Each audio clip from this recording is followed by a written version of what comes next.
Transit check. Transit tayo sa Koningsdam. Ngayon, nasa Zaandam pa tayo. And today, we're gonna go to Juno Port.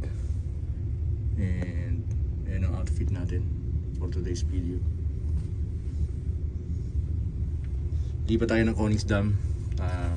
Nag-stay lang tayo ng Zaandam ng 1 month. And this coming 24th, so I'm gonna stay muna sa hotel for 3 days and 2 nights while waiting sa Koningsdam in Juno. Iwanan ko na yung cabin ko rito. Ayan. Alright, see you.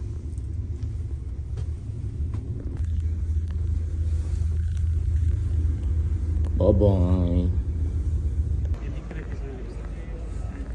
Okay. Because there's a big marketplace, big food market, right?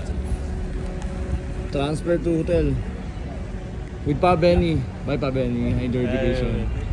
Baranov Hotel, and then we are in Juno.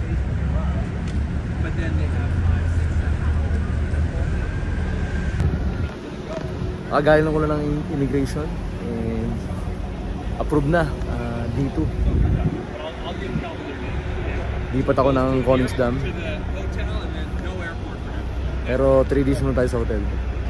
So sa room na to, it's $234 per night. Pagpasok mo, yan ang bubungad sa'yo. Queen size bed. My home for 3 days.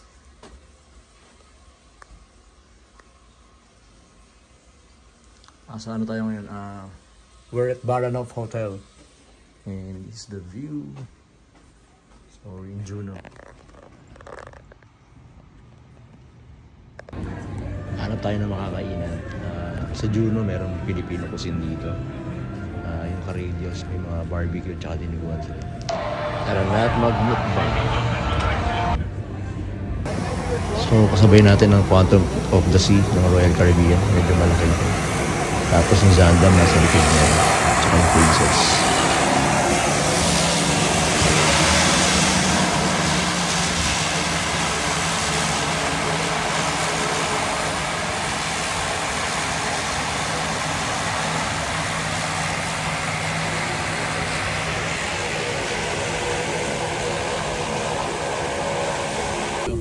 Barbecue for dinner.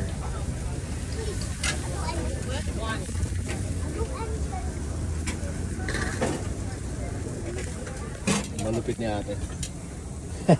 Yan. Tapos patigin mo papaitan ulit eh. Ha? Papaitan na sabaw. Oh, pwede. Thank you. Tapos na tayo mag-dinner, balik na tayo ng hotel and bukas magtutour tayo. See you on part 2.